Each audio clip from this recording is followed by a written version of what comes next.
Okey.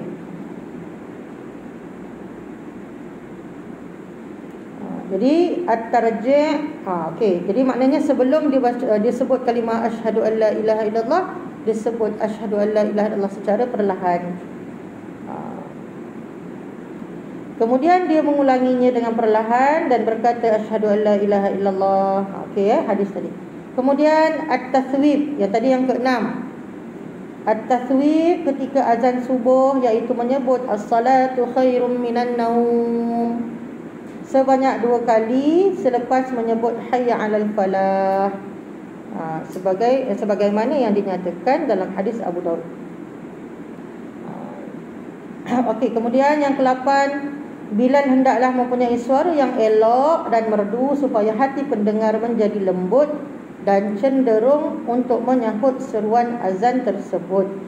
Rasulullah sallallahu alaihi wasallam bersabda kepada Abdullah bin Zaid radhiyallahu an yang bermimpi azan dalam tidurnya, bangunlah bersama Bilal dan ajarkanlah kepadanya apa yang kamu lihat dalam mimpi, dan hendaklah dia, yakni Bilal, melaungkan azan dengan lafaz tersebut, sesungguhnya suaranya lebih kuat dan merdu daripadamu.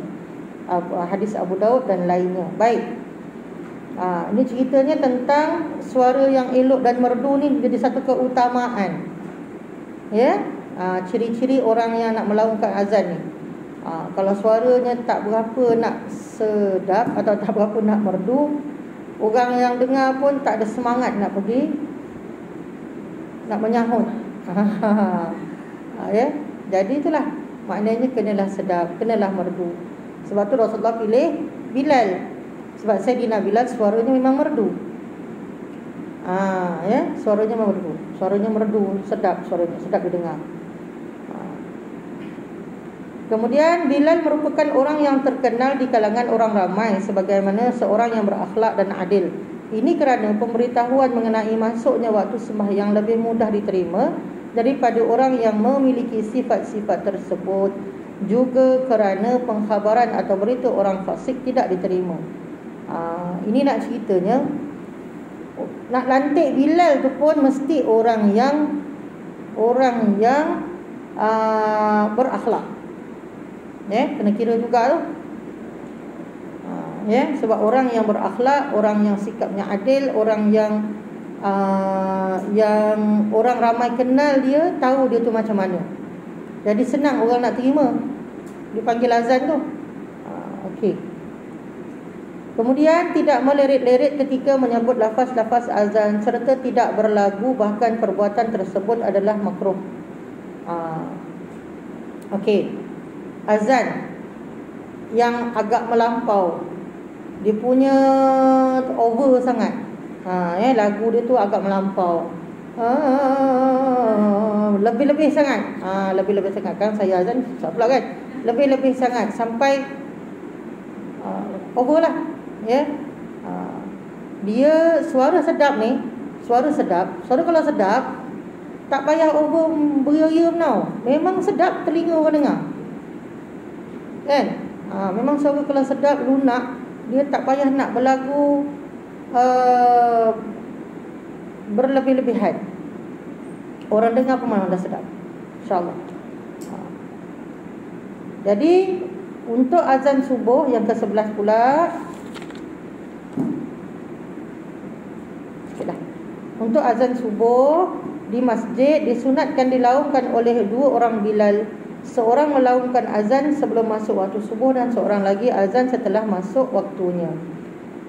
Ya, dalilnya daripada hadis Al-Bukhari dan Muslim, sesungguhnya Bilal azan pada waktu malam, makan dan minumlah kamu sehingga kamu mendengar azan Ibnu Ummi Maktum.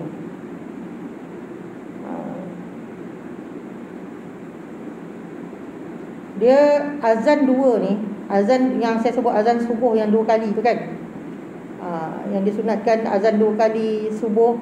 Satu tu sebelum masuk waktu subuh, satu lagi dah masuk waktu subuh. Baik, kalau Ramadan tadi kita kata apa? Kalau bulan Ramadan nak bagi peringatan bahawa dah kejut orang untuk bangun sahur. Kalau bukan Ramadan, Fungsi dia apa? Di antaranya untuk kejut orang bangun qiyamul lail. Qiyamul lail. Tapi kalau Ramadan ni best lah sikit. Kita bangun sahur, sekali qiyamul lail. Awal kan sikit kan? Okey. Baik, jadi saya rasa cukup 11 tu, pasal panjang lagi ni. Nanti kita sambung dengan iqamah sekali insya-Allah. Ya? Boleh sambung insya-Allah ya. Okey, jadi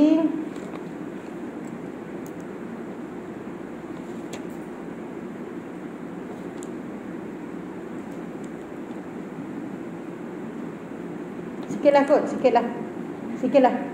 Sikit sangat ni. Okey.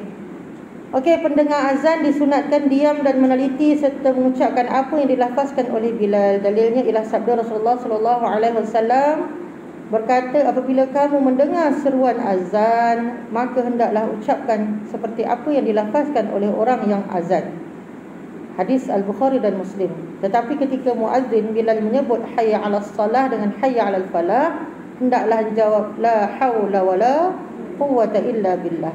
Tidak ada upaya dan kekuatan kecuali milik Allah. Dalilnya ialah hadis Bukhari dan Muslim. Lafaz hadis oleh Muslim iaitu apabila muazzin berkata marilah sembahyang, hendaklah dia jawab tidak ada upaya dan kekuatan kecuali milik Allah. Ya. Dan juga apabila disebut marilah menuju kejayaan, hayya 'alal falah tadi, hendaklah dia jawab la haula wala quwwata illa billah, tidak ada upaya dan kekuatan kecuali milik Allah. Di akhir hadis disebut sesiapa yang berkata demikian yang lahir dari hatinya dengan ikhlas dan khusyuk, maka dia akan masuk syurga, masya-Allah. Tapi itulah kan zaman sekarang. Masa time tu lah macam-macam nak borak. Masa tu pula lah ngantuk. Dan disunatkan ketika at-taswib dijawab dengan sadaqta wa bararta. Bila dengar Bilal bersebut as-salatu khairum minan naum, kita kata apa? Sadaqta wa bararta. Kamu telah berkata benar melalui seruan kamu dengan kepada ketaatan, dan ia lebih baik daripada tidur, dan kamu juga menjadi seorang yang berbuat kebaikan. Okey, itu yang ke-12. Yang ke-13, berdoa dan berselawat ke atas Nabi sallallahu alaihi wasallam selepas azan. Apabila azan selesai dilaungkan, Bilal, muazzin dan orang yang mendengarnya disunatkan berselawat ke atas Nabi sallallahu alaihi wasallam dan berdoa untuk baginda dengan doa yang diajar dan diambil dari Rasulullah sallallahu alaihi wasallam. Hadis Imam Muslim yang lain meriwayatkan daripada Abdullah bin Amr bahawa dia mendengar Rasulullah sallallahu alaihi wasallam bersabda, apabila kamu mendengar muazzin melaungkan azan, maka sebutlah sebagaimana yang diucapkan, kemudian berselawatlah ke atasku. Sesungguhnya barang siapa yang berselawat ke atasku dengan satu selawat, nescaya Allah akan berselawat ke atasnya dengan 10 kali. Kemudian mintalah kepada Allah supaya aku ditempatkan di suatu tempat yang bernama Al-Wasilah, iaitu suatu tempat dan kedudukan dalam syurga yang tidak layak untuk diduduki melainkan untuk seorang hamba daripada hamba-hamba Allah. Dan aku berharap akulah hamba yang mendapat kelebihan tersebut. Oleh itu, siapa yang mohon kepada Allah supaya aku ditempatkan di tempat tersebut, nescaya dia berhak dan wajib mendapat syafaatku. Ya. Doa lepas azan juga adalah tiket syafaat Rasulullah sallallahu alaihi wasallam. Banyak syafaat Nabi bagi. Baca Quran dapat syafaat, selawat dapat syafaat, ikut sunnah Nabi dapat syafaat. Azan, baca doa selepas azan dapat syafaat. Jadi jangan tinggal. Ya, Al-Bukhari dan lainnya meriwayatkan daripada Jabir radhiyallahu an bahawa Rasulullah sallallahu alaihi wasallam bersabda, barang siapa berdoa ketika mendengar suara azan, mendengar seruan azan, Allahumma rabb hadhihi ad-da'wati at-tammah wa salatil qa'imah ati Muhammadan al-wasilata wal fadilah wa ba'athu maqaman mahmudan alladhi wa'adta innaka la tukhliful mi'ad. Ya Allah, ya Tuhanku, inilah seruan azan yang sempurna dan sembahyang yang akan didirikan. Kurniakanlah kepada penghulu Nabi Muhammad sallallahu alaihi wasallam al-wasilah dan kelebihan. dan bangkitkanlah baginda di tempat yang terpuji sebagaimana yang telah engkau janjikan, nescaya dia mendapat syafaatku pada hari kiamat. Maksud seruan azan yang sempurna ialah seruan kepada mengesakan Allah dan yang tidak ada penyelewengan padanya. Maksudnya kelebihan ialah martabat dan kelebihan mengatasi sekalian makhluk. Maksud yang telah engkau janjikan ialah sebagaimana dalam firman yang bermaksud, semoga dibangkitkan kamu oleh Tuhanmu di tempat yang terpuji. Surah Al-Isra ayat 22. Muazzin, yakni Bilal, hendaklah mengucapkan selawat ke atas Nabi SAW dan berdoa untuknya dengan suara yang rendah berbanding dengan suara azan serta berasingan daripadanya. Ini dilakukan supaya selawat dan doa tersebut tidak disangkakanlah pas azan. Okey, saya bacakan dulu dia punya teks ni, saya terangkan. Baik, doa sunat-sunat juga doa, selawat dan doa selepas azan. Tadi kita dah ikut Imam Bilal azan, kita ikut jawab daripada Allahu Akbar tu sampailah asyhadu an la ilaha illallah, kita ikut asyhadu anna Muhammadar Rasulullah. Kemudian hayya 'alas salah, kita jawab apa? La haula wala quwwata illa billahil aliyyil azim. Hayya 'alal falah, la haula wala quwwata illa billah, kita jawab. Kemudian Allahu Akbar, kita jawab Allahu Akbar. Akhir sekali la ilaha illallah, kita pun la ilaha illallah. Allahumma salli ala Sayyidina Muhammad wa ala ali Sayyidina Muhammad. Allahumma rabba hazihi da'wati tammah ila akhir. Selawat dulu. Itu yang sunat sebenarnya. Jadi selepas ni kita kena betulkan balik cara kita baca doa selepas azan. Kita ikut azan imam tadi, azan Bilal tadi, la ilaha illallah, Allahumma salli ala Sayyidina Muhammad wa ala ali Muhammad, Allahumma rabbaha zid da'wati tammah ila akhir, sampai habis. Maknanya selawat. Nah, selawat terus Allahumma rabbaha.